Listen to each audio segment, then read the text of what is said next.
Namaste. My name is Ombi Salaune and good morning.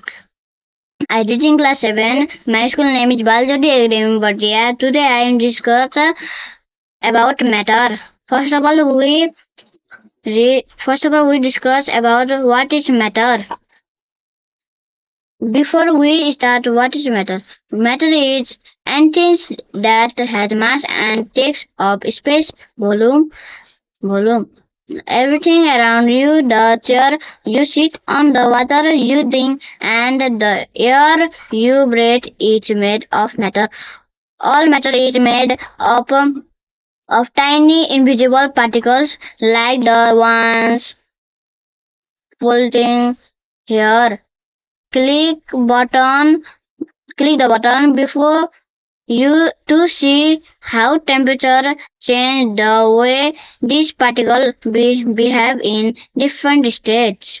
यसले भन्न खोजेको यो वाट म्याटरको डिफाइन चाहिँ यहाँनिर देखाएको छ अनि यो म्याटर भनेको चाहिँ मास वेट पनि हुनु र यो ठाउँहरूलाई पनि बोक्नुलाई म्याटर भनिन्छ. Notice how the particles are now we are observing a solid. Notice how the particles are packed tightly together in a regular fixed pattern. यसले भन्न खोजेको यिनीहरू पार्टिकलहरू सोलिडमा टेम्परेचर पुरै लो भएपछि एक आपसमा टाइटली प्याटर्नमा भएको छ. Because the force of attraction between them are very strong. यिनीहरू धेरै स्ट्रङ छन्. शक्ति छ, धेरै शक्ति छ. They cannot move around freely. यिनीहरू यताउता कहीँ मुभ गर्न पनि सक्दैन. They only vibration in their fixed position. यिनीहरू आफ्नो पोजिसनमा भाइब्रेसन मात्रै फिक्स गर्छन्. This is why solids have a fixed shape and a fixed volume. सोलिडसँग फिक्स सेप र फिक्स्ड भोल्युम हुन्छ. Now we discuss about liquid.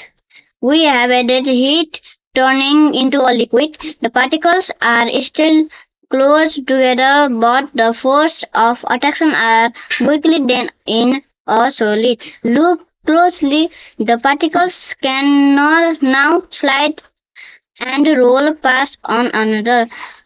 पहिलाको सोलिड भन्दा यिनीहरू स्लाइड जस्तै तल खसेर स्लाइड जस्तै गर्छन्. This movement allows liquid to flow. They have a fixed volume but they take the space of their content. यिनीहरूसँग पनि फिक्स भोल्युम हुन्छ लिक्विडसँग तर यिनीहरूले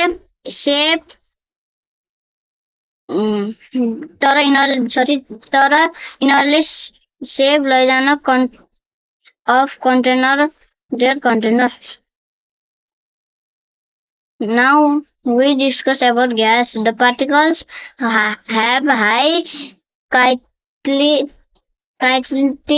energy. The force of attraction are almost zero, so the particles are far apart and moving very quickly in all directions. सहयोग. यिनीहरूको temperature high भएपछि यताउता बेसरी गइरहेको छ पार्टिकल्सहरू देख्न सक्नुहुन्छ हजुरले. They bump into each other and the walls of the container. Gases have no fixed shape and no fixed volume. यो पार्टिकलको नाम ग्यास हो. यहाँ देख्न सक्नुहुन्छ यिनीहरूसँग फिक्स सेप र भोल्युम पनि छैन. They explain to fill any space available. हामीले यो ग्यास महसुस गर्न सक्छौँ. यति भन्दै ल आजको लागि यति. Thank you.